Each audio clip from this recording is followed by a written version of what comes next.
नमस्कार, MP news cast देख रहे हैं आप और आपके साथ मैं हूं आस्था श्रीवास्तव। इसी के साथ अब खबरें विस्तार से। 70 बच्चों की मानव तस्करी व धर्मांतरण के मामले में जांच के लिए राज्य बाल आयोग के सदस्य ओमकार सिंह निवासी सागर, डॉन निवेदिता शर्मा निवासी जिला शिक्षा अधिकारी जीपी राठी, महिला बाल विकास अधिकारी पंकज जैन, बीआरसी व प्रभारी बीओ कपिल तिवारी ने स्थानीय भारत माता कॉन्वेंट स्कूल पहुंचे और दस्तावेज खंगाले। जब वर्ष 2016-17 के रजिस्टर में 4 बच्चियों के नाम मिले, तब सदस्यों ने स्कूल के संचालकों से प्रश्न पूछा कि उक्त छात्राओं को आपने बिना पात्रता के कैसे रखा, लेकिन आयोग के प्रश्नों का संस्था कोई जवाब नहीं दे सका।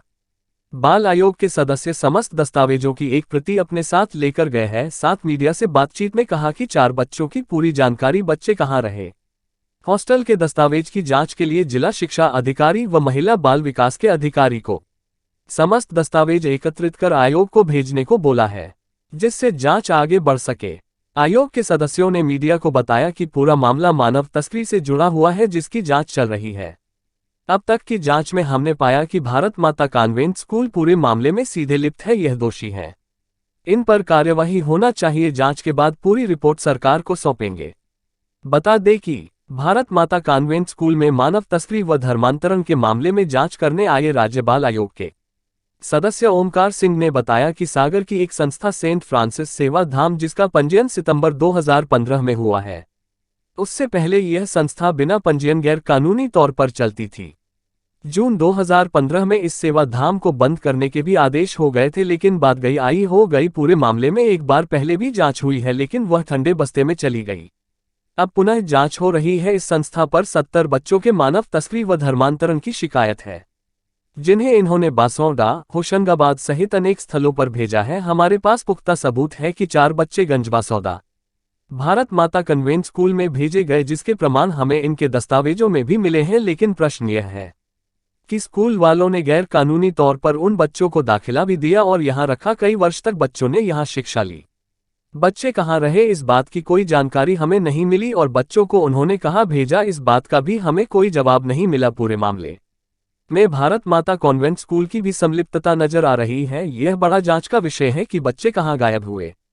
यह पूरा मानव तस्करी से जुड़ा हुआ मामला है। आयोग के सदस्यों ने कहा कि स्कूल वालों ने भी हमें आधी अधूरी जानकारी ही दी है। विदिशा जिला ब्यूरो मुकेश चतुर्वेदी। और इसकी खोजबीन हम बहुत समय से कर रहे थे, क्योंकि आज मेरे पास आया, यहाँ आया हूँ तो मुझे जानकारी दी थी उससे। और अभी क्या पाया है आपने इसमें? और भी अभी आयोग की तरफ से जांच करने की जरूरत है। हम यहाँ नोटिस करेंगे, नोटिस के द्वारा बाकी दस्तावेज जवाब देंगे। इस संस्था में कुछ गड़बड़ पाया है क्या? नहीं, बिल्कुल गड़बड़ है। ये तो मानव तस्करी है। पूरा जो एक्ट है, जुवेनाइल एक्ट है, बच्चों का मानव तस्करी ना हो, और इसमें एक बच्चा दूसरे स्थान पे गया है, ये मानव तस्करी। बिना अनुमति के या बिना कोई दस्तावेज के क्या स्कूल में रखे गए थे बच्चे? बिल्कुल बिल्कुल। ये तो अभी पता नहीं है, अभी दस्तावेज हमारे सामने आए नहीं है। एक मिनट, और इसके यहाँ पे कुछ मामले लेते कि बच्चों से रिलेटेड मामला है, मतलब आयोग है, तो इस पर आप क्या एक्शन दे देंगे और यहाँ पर आपने जांच में क्या पाया? देखिए, जैसे कि ओमकार सिंह जी ने बताया कि वो बच्चे ऑर्फन थे, तो पहला तो ये है कि जब से जेजे एक्ट आया है तो ऑर्फन बच्चों को सबसे पहला काम होता है लीगल फ्री करना जी। और अगर इनको लीगल फ्री नहीं किया गया तो क्यों लीगल फ्री नहीं किया गया? 2018 का लेटर है बाल कल्याण समिति का कि बच्चों को पढ़ने के लिए भेजा गया, पर बच्चे तो उससे पहले ही यहाँ आ गए थे जी। तो क्या उससे पहले इजाज़त ली गई थी क्या? और उससे पहले भी ये संस्था में बच्चे रह कैसे सकते हैं? अगर आप जेजे एक्ट में रजिस्टर्ड नहीं हुए थे तो आप ऑर्फन बच्चों को रख ही नहीं सकते।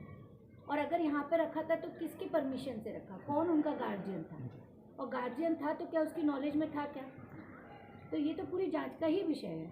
और फिर ये वापस से बच्चियाँ अगर वापस जाती है तो उनके जो नाम बदल दिए गए हैं, जिससे कि हम लोगों को उनका पूरा डॉक्यूमेंटेशन। यहाँ पे कई चीज़ों में आपने गड़बड़ी वगैरह देखी। आप तो जैसे बात कर रहे हैं तो उस समय हमने सुना कि फादर्स नेम में स्वर्गीय लगा दिया गया है। यहाँ नहीं, पे स्वर्गीय लगाया नहीं है जी। यदि वो ऑर्फन है तो स्वर्गीय लगा हुआ। और अभी मुझे नहीं पता कि वो संस्था में किस सन में आई है। अगर वो छोटी सी बच्ची थी तो इनको कैसे पता है कि उसके माता पिता का नाम क्या है, कहाँ से इन्होंने उसको लिया? ये तो पूरा डॉक्यूमेंटेशन देखेंगे तभी पता पड़ेगा। अगर कोई पालने में छोड़ के गया तो इनको कैसे पता पड़ा कि बच्ची कौन है? तो ये तो एक जांच का विषय है बड़ा, और मुझे भी बड़ा आश्चर्य हो रहा है कि सागर के बच्चे इतनी दूर दूर तक है।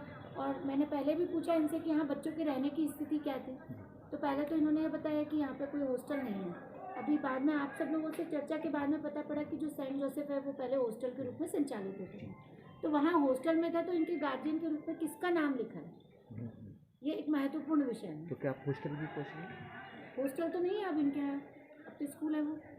हॉस्टल के डॉक्यूमेंट इनसे लेंगे, उसके लिए एजुकेशन जो ऑफिसर हैं यहाँ पे हमारे साथ में आए हैं, DO सर, वो और महिला बाल विकास विभाग दोनों को बोलेंगे कि पूरे डॉक्यूमेंट कलेक्ट करें। Okay, thank you. धन्यवाद।